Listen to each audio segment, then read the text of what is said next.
To Medicare Cafe pre-chat. You're joined today by your host. My name's Olivia Richardson. And I'm Clayton Clemens. You should change your last name to Richardson. Richardson? We can be the Richardson sisters. Okay, I guess. Okay. Let's do it. Okay. Not hyphenate at least.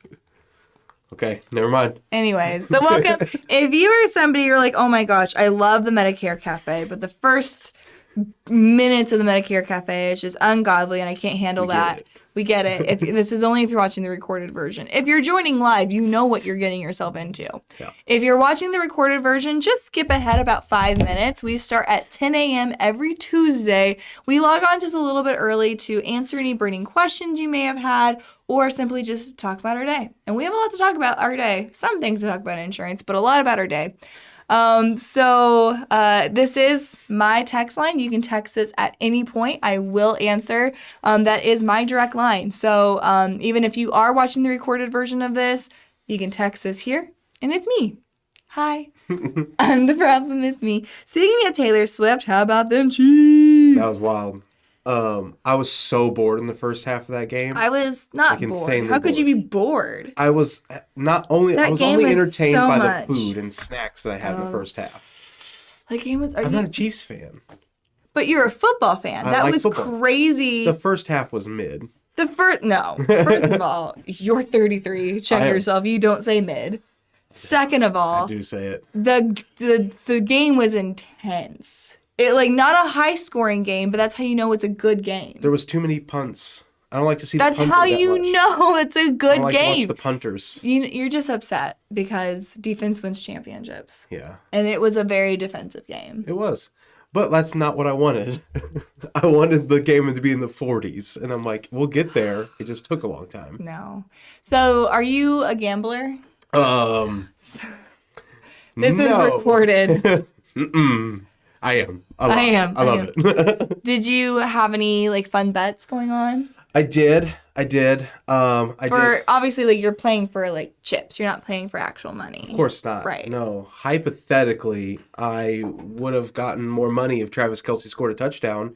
Yeah, he had a hard time. He did. He had a good game by the end, but I was this close to hitting a really good. Yeah, he was so close to that touchdown too. And I didn't tell my wife during the game. I'm like, she doesn't care about all these stats because I'm like, okay, this thing has to happen, this thing has to happen, and there was a whole line. It was a 7 legs parlay or whatever. I just needed Travis Kelce to score. That's it. And so he got really close to the end zone. And I was like, hey, so I know this doesn't really matter a ton to you, but if he scores, we win money. I know you're not super, but you do like nice things. Yeah, just this would help us with those nice things. Yeah. Okay. I did. This is something that I do for my family because I don't cook. I'm not fun to watch football with. Ooh, those nails, though. The Kansas City nails. I just remembered. Yeah, I got my Kansas City nails going on. So what I bring to the party, other than just raw charisma, is I bring this, I call it the bets for the rest of us.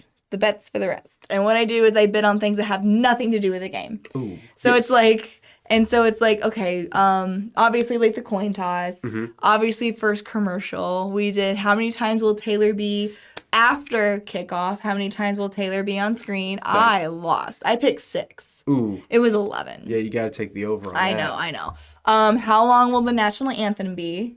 Ooh, Reba? Over under 90 seconds. It was over by 6 seconds. That was a long. I know she hit the national bet on that one too. It was going over. Yeah. So I also still lost because I guessed the Gatorade to be yellow. It was purple. I guess a weak color of Gatorade. Why would you? Well, no, because okay, I have changed when I became a mom, and I'm like, purple Gatorade will stain. Surely they won't do that. They'll put yellow, which won't stain, and I was wrong. They're just jerks. No, purple's delicious. It is. I'm not disagreeing. It wasn't. I mean, you're not tasting it. You're wearing it. You do know they do drink it during the game, right? No, they have a special cooler. That's called the trophy cooler. Okay. And you spill it on the coach. But there were several things that I lost that was really upsetting. First commercial, I thought it was gonna be H&R Block because it was last year. I actually put a note in my phone to remember for this year. It was not H&R Block this year. It's a lot of money to run it back with the first commercial. It's tax season. Who expected, first of all, it's Temu. Yeah, it's Temu. To have... Temu. Shop like a billionaire. Like a Temu. I'm not. And I will say Temu. I'm uncultured. How dare they? How dare they? Anyways, guys, if you're now, again, we are at the top of the... Anybody else have any points they want to make about Super Bowl, the Taylor Swift sightings, Andy Reid and Travis Kelce exchanging words? That was silly. Post Malone's, Old Beautiful. Ooh, with the steel guitar. Oh my God. And the bolo tie. I love that man so much. It was, and this might be a hot take, Usher's Super Bowl performance was the best one we've had in years. I thought it was amazing. I really liked Rihanna's was good. It was kind of boring, but it was fine. I wasn't upset about it. The year before that with like Eminem and Dr. Dre, elite. The year before that was Shakira and J-Lo. She was like, oh, what? There's all memes about her. Like, she got really close to the camera and goes, it was like, what's happening? I was not aware. That's all I remember about the Shakira one. Because we were excited about that one heading into that Super Bowl. It was She-Wolf. We were like, She never once sang She-Wolf, and it was very upset. Yeah, it was bad. Welcome to the Medicare Cafe, guys, where we get together, drink Java, and talk shop.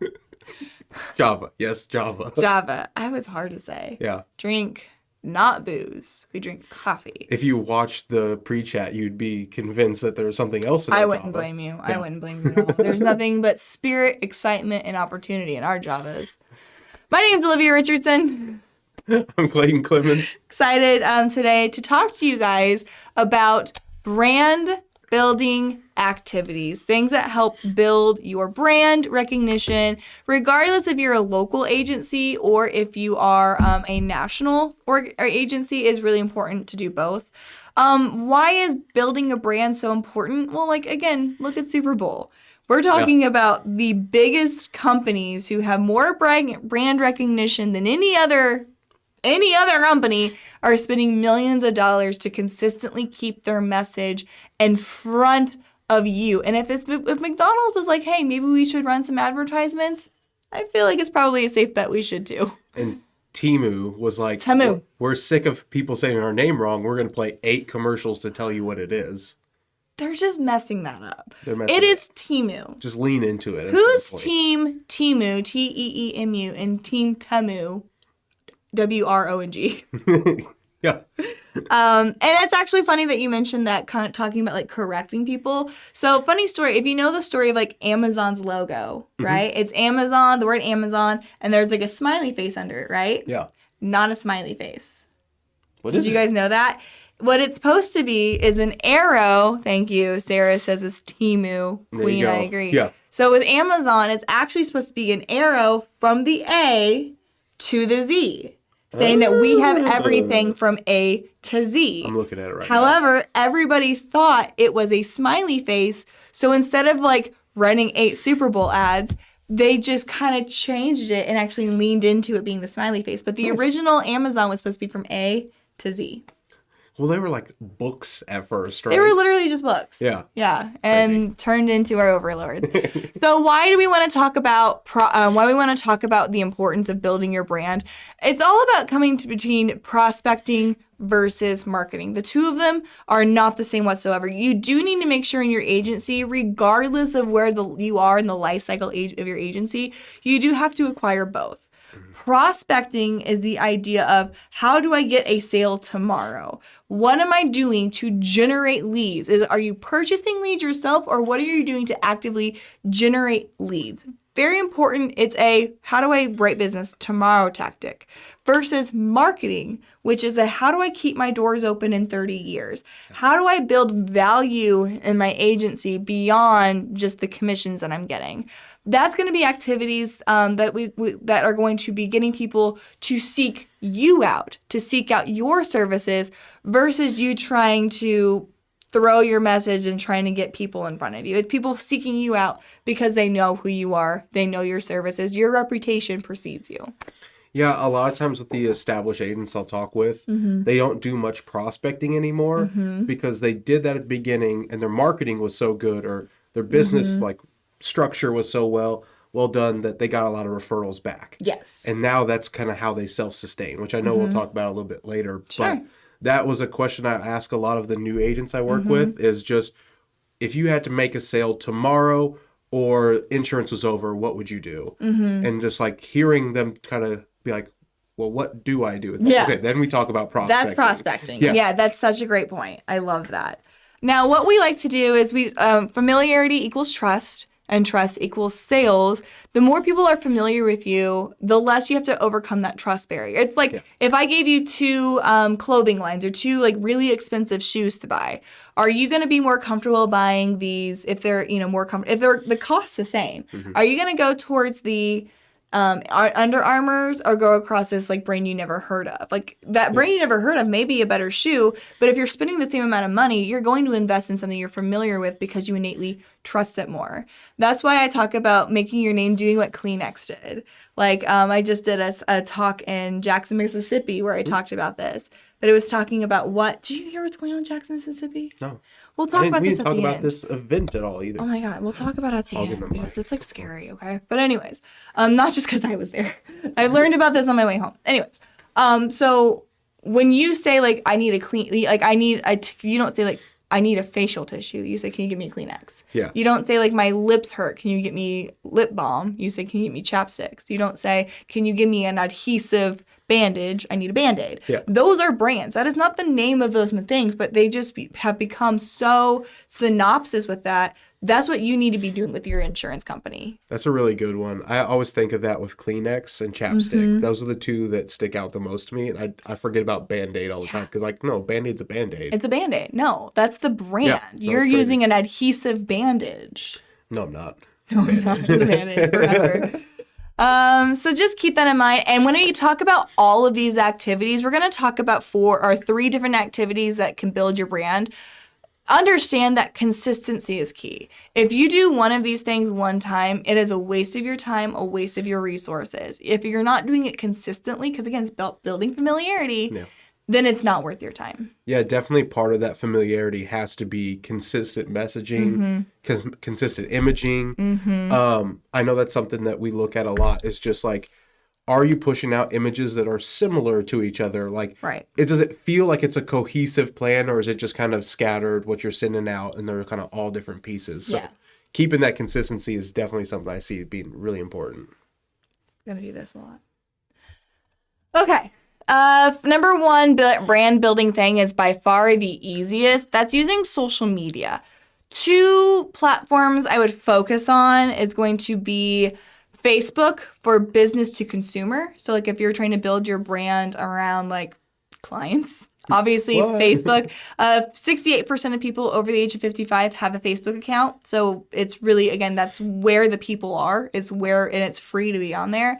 For a business standpoint, business to business, if you're wanting to work on your networking and build your circle of where your referrals are coming from, then LinkedIn. LinkedIn has made a huge comeback over the last 5 years to where it is some place where people are actively going to find partnerships, build those relationships, and honestly kind of like do research on you to figure out like, are you really a partner worth investing in? Yeah, I think that's one that it gets overlooked quite a bit is LinkedIn, because it's not necessarily going to drive customers to you. Right. But it can. If you think about it in the long game, is going after people that are in the same similar world. So like Carrie, for example, she's posting on there, and it's something where financial planners that she has already worked with can see what she's doing. Yeah. So not only is it good for reaching out to new strategic alliances, it's about strengthening the ones that you already have. That's a really good point. Keep yourself in the top of mind there. It's just, again, you just got to keep yourself top of mind. Like it's, again, becoming the Kleenex. You don't catch snot. Becoming the Band-Aid, becoming the chapstick of insurance. Isn't Sea-Doo jet ski? Doesn't Sea-Doo jet ski? Is that too far? Yeah, but I still say jet ski. I don't say Sea-Doo. Nice try. Okay, time to leave. Again, so why do we talk about social media for brand building and recognition? The whole point of Facebook is to build a relationship on a mass basis. So it keeps you productive doesn't keep you busy. It allows people to kind of get to know the human side of you. It's also a really casual way to consistently put your face, your logo, your agent's faces, your company faces in front of people. Again, all about building that familiarity. That's the best thing about social media. It helps build that familiarity. Yeah, and again, a free way to do that. Yeah. Think about how many eyes are on your Facebook versus like a TV anymore. It's like a TV ad. Or a newspaper. It's like in your local area. It's like, okay, how many people are really watching that? But like there's a ton of people on Facebook that are going to be scrolling past. It's like kind of that cost effectiveness is like, what's the ROI here? $0 with Facebook. Now, if you are going to invest in dollars into this, my only feedback for you is that when it comes to, there's two ways to invest dollars into your social media. Again, you don't have to. You can do this organically, completely free, and you're going to have a great time. If you want to speed up that process, because remember, the only people that will see your content are people who have gone and liked your page. Right. So if you want to get your content in front of more people, there's two ways to do that. And that's through Facebook advertising and Facebook boosting of your post. When it comes to trying to build your brand recognition, I recommend staying away from advertisements. Advertisements are there to actually come up with, it's prospecting. It's there to come up with building, generating leads. And the idea whenever, like, what posts do best at generating leads are posts that don't have branding, it's literally like what an advertisement is supposed to do is say, I'm willing to exchange my information, name, contact, email, birthday, not birthday, but age. I'm willing to exchange that for something that you have, like a Medicare guide or something that is enticing enough for that. It does nothing to build your brand recognition. If you put your branding on there, you're less likely to get a response, honestly. Yeah. If you boost your posts, make sure that you're boosting posts that build your agency image. So things like when you save money, maybe you save your clients a ton of money by switching them on a Medicare supplement plan, or if you sold a cancer insurance policy to your client and they're really, happy that you did that, or they have testimonials. Those are the types of things that you need to be boosting, things that show off the value of your agency. I like that. It's a really good point because, look, we suggest posting things like recipes or pictures of yourself and families, but that's not going to be really something that is boost worthy. Yeah. That's for your loyal people. That's for the people that are already there. And you got to keep something secret. You got to make them buy it now. Sorry, too far. But to go out there and say, like, this is what my agency does, this is how I've helped people in my community, that's 1,000% what you need to be boosting is the things that you want everybody to see or everybody to know. Yeah. That's the only way, like you said, to break out of your crowd that's on your Facebook page. Do it. Second way of building your brand is events. And I'm saying any type of events. It doesn't matter if you're doing an educational, a sales event, a marketing event, just getting your name out there in a public format where you are talking about what you do. Again, equating your name to Medicare insurance products. That's what it's all about. My biggest advice if you're going to do events, and we actually just had our Wellaby rep, Mike Catorna. You guys, if you're longtime fans of the cafe, I just got done talking to Mike. He was just in our office, but he stopped to talk to us about this agency that was really upset with him because Medica Wellaby sold his agent sold one of their clients a policy. And his story was, and I'm going to get to a point and tell you like what not to do, but his story was this person had Wellaby brochures, materials, was really pushing, I think it was their hospital indemnity or their cancer, it was something, really pushing this product. When they went to the booth, the client, the beneficiary got the booth and then called Wellaby directly and enrolled themselves in a plan, completely cutting out the agent. So Mike's response to that was, don't pass out our stuff. Yeah. So that's my point to you. Do not, if you're going to be doing any event, I don't care if it's educational, sales, kiosk, marketing, don't spend your resources advertising a carrier. Right. Because they're spending millions of dollars of that doing that on their own. You don't need to spend your money doing that too. So what you need to spend your energy, time, resources, efforts, money on is by advertising your value add as an agent. Marketing pieces are great. Marketing pieces are wonderful. You should absolutely use those to build your credibility. Because if someone doesn't know who you are, but you're able to represent United Healthcare or Mutual of Omaha, these big brand companies that people are familiar with and people trust, that credibility transfers over to you. Even if they don't know you, they know what you represent. So carrier pieces are designed to build your credibility. But when you're going to be spending your resources doing an event, you need to be focusing on advertising your agency and your value add. Right. And like to that point where it's like, if you're looking at offering up or telling people about a hospital indemnity or cancer product you work with, get pieces that say your agency offers those. Yes. You're going to look at carriers with them. You can even talk verbally about your carriers that you're working with. But for sure wouldn't be just slapping that Medico phone number in front of people. Yeah. Because they don't know better. Well, I was going to say, a lot of seniors think that they're doing the agent a favor because like, oh, no, I took care of that. I went ahead and called and got enrolled. You're busy. Like, that's the only way I get paid. Yeah. So just keep that in mind. Now, I said, like, even if you don't, one of the biggest complaints, especially when people are first starting to do these events, no one shows up. Yeah. Right? And that's going to happen, especially, like, your first few events. Yeah, it's very possible you rent out a room or have a space and one person, maybe nobody shows up, but you're still advertising that event. You're still telling the community and networking partners that you're doing them.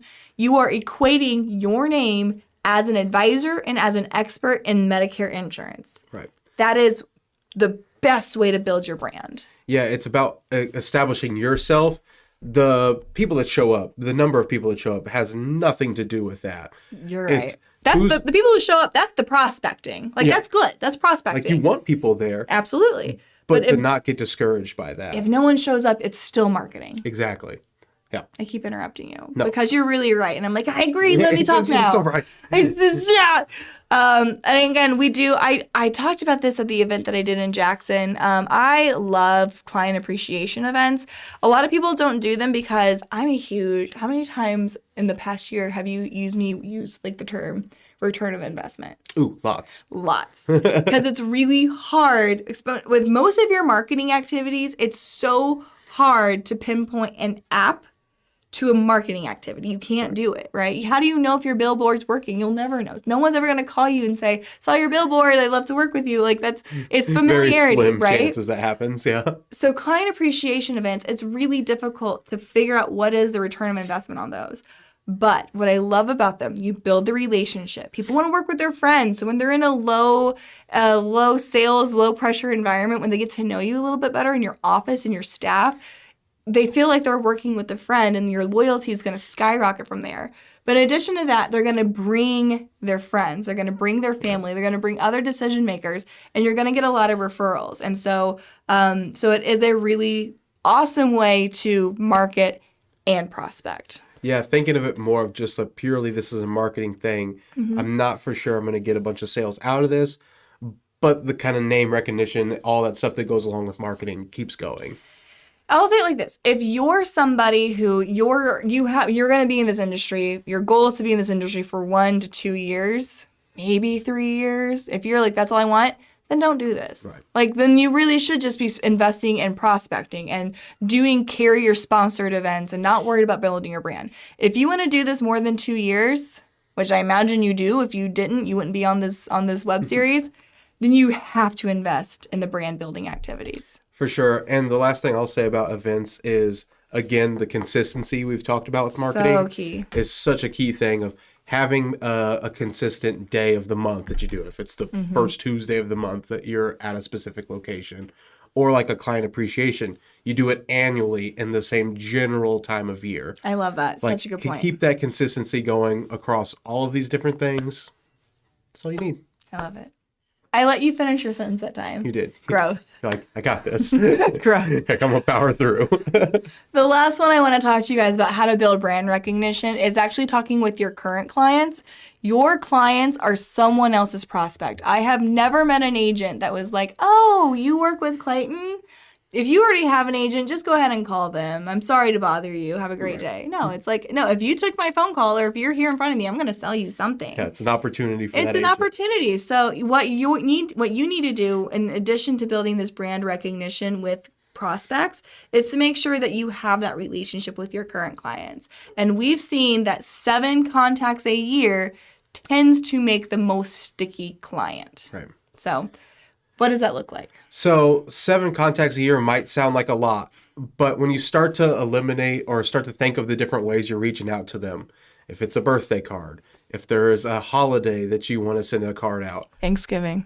I was about to say, I know Olivia loves Thanksgiving cards. I love Thanksgiving cards. Or kind of like the offbeat holidays, like send them St. Patty's. Yeah, whatever it might be, but something where they're not getting a ton of different cards. So there's 2. Now we're looking at a annual review. You send them a letter talking about like, hey, your policy was this day. Let's go ahead and talk and make sure everything's looked good. Mm-hmm. Then you send out a thank you card if they send you a referral or a thank you card for coming to that appointment. Mm-hmm. Then you do a client appreciation event. You send out that letter. There's 5. Now we're talking middle of the year. You want to send out a generic newsletter. Let's say in the summertime because you love picnics. I'm going to do you one better. Senior Marketing Specialist has quarterly newsletters. So like you can do a spring, winter, summer, fall newsletter. We're up to 9 contacts a year. Those are automated. That's kind of the point I was getting at. I was like, I was going with these offbeat ones. And it's like if you just did a quarterly newsletter, you reach out to them annually, you do a client appreciation event, and you send them a birthday card. Done. 7. So you're done. That doesn't even include your social media contacts. That doesn't include if they call in and have questions. You should always be calling your clients. If they enroll into a plan, wait 1 to 3 months, give them a call and say, hey, is your plan working the way that you thought it would be? Especially right now during OEP. You should be reaching out to anybody you signed up during AEP and saying, hey, are you using Aetna's fitness benefit? Did you buy a new golf club? Are you going to get that reimbursed? Let me know. Have you made an appointment with your dentist? This is the first time you have dental coverage in a while. Let me help you with that. Do you know how to use your over-the-counter benefits? Let me help you with that.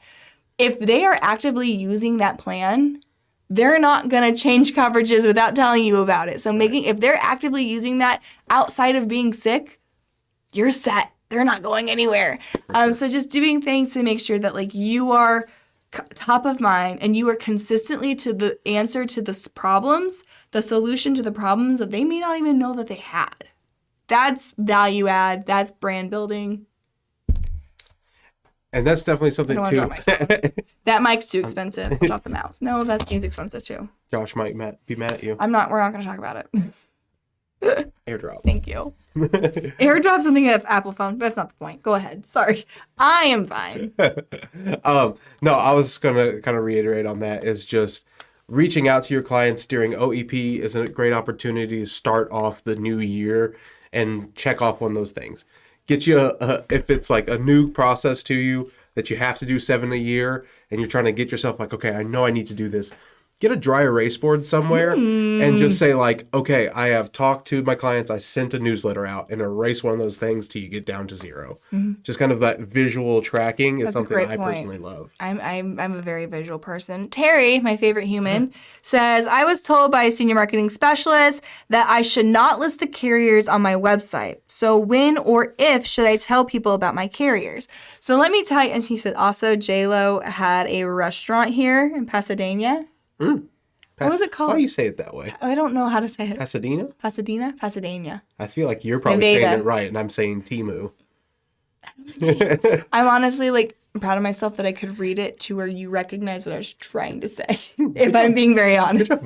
So Terry, to answer your question about that, so why would we say don't put carrier logos on your website? The reason for that, number one, is going to be compliance. Not necessarily CMS compliance, but compliance in accordance to the contract you sign with that carrier. When you sign the contract with your carrier, they basically have in regulations. If you want to use our logo or our likeliness at any shape or form in something that you're creating, you need our approval.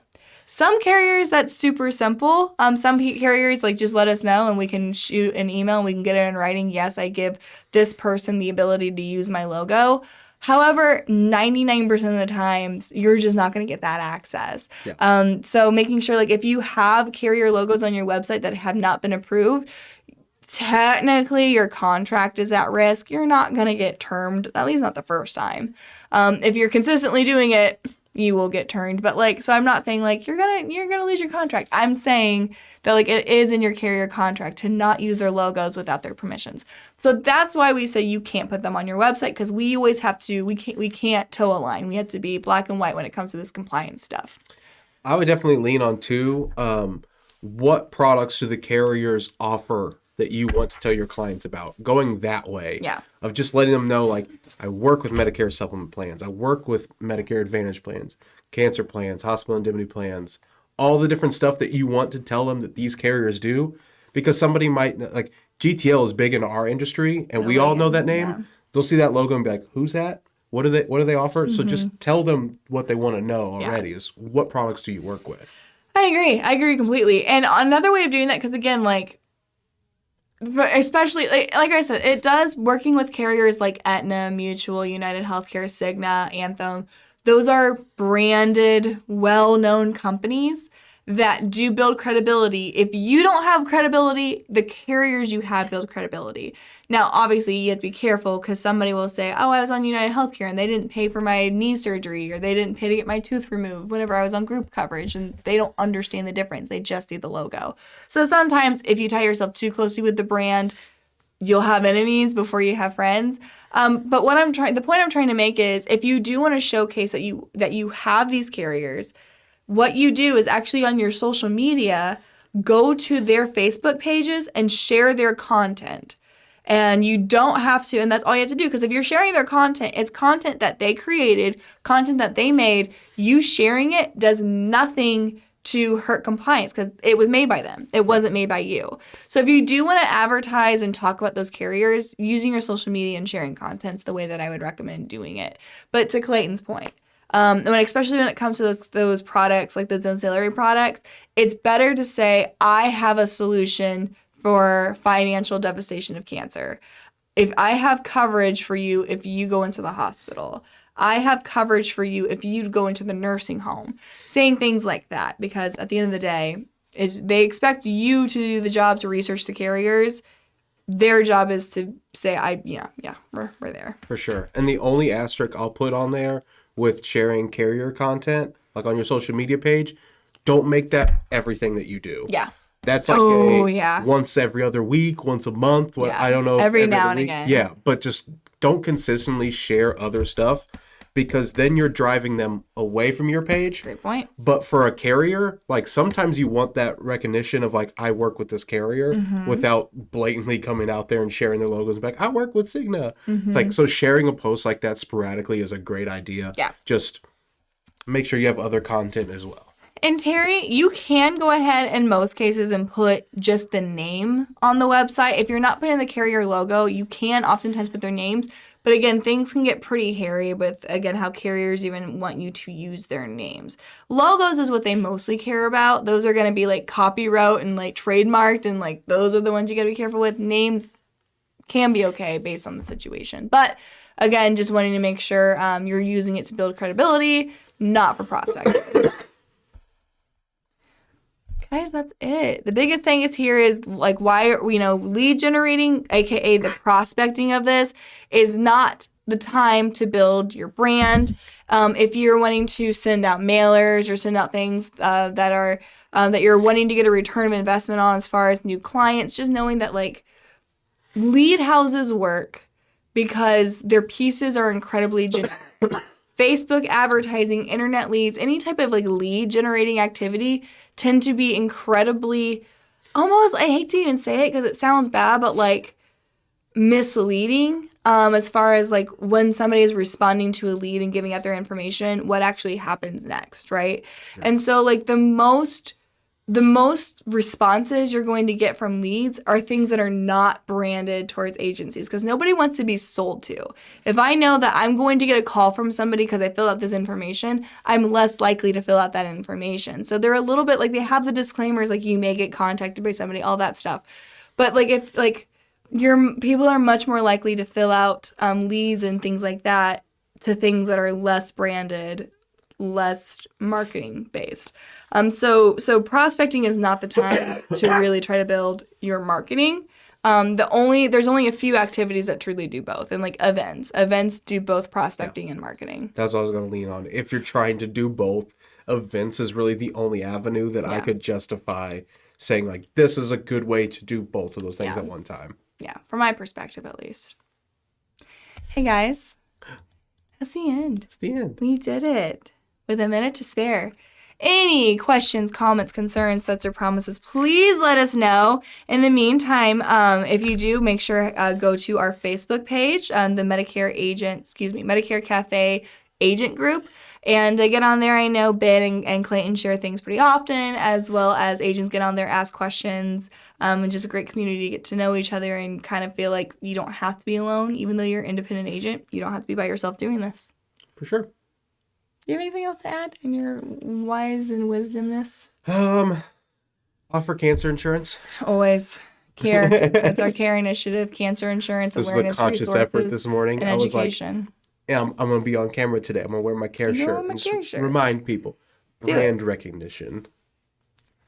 Taking your own medicine. I appreciate that. Awesome. Appreciate you guys. Hopefully you enjoyed. Even if you're not a Chiefs fan, hopefully you enjoyed the Super Bowl. If you have any questions, comments, concerns, threats, or promises, let us know. You can either text me below or call our 1-800 number, which is 1-800-689-2800. So, why are you laughing? I was just like hoping that you weren't going to read your phone number. I don't know why. That was what I would have done. Because you've worked with me long enough to know that, like, if it's on the teleprompter, I'm going to read it. I am Olivia Richardson. So until next time, guys, have fun. Make money. And give impeccable service.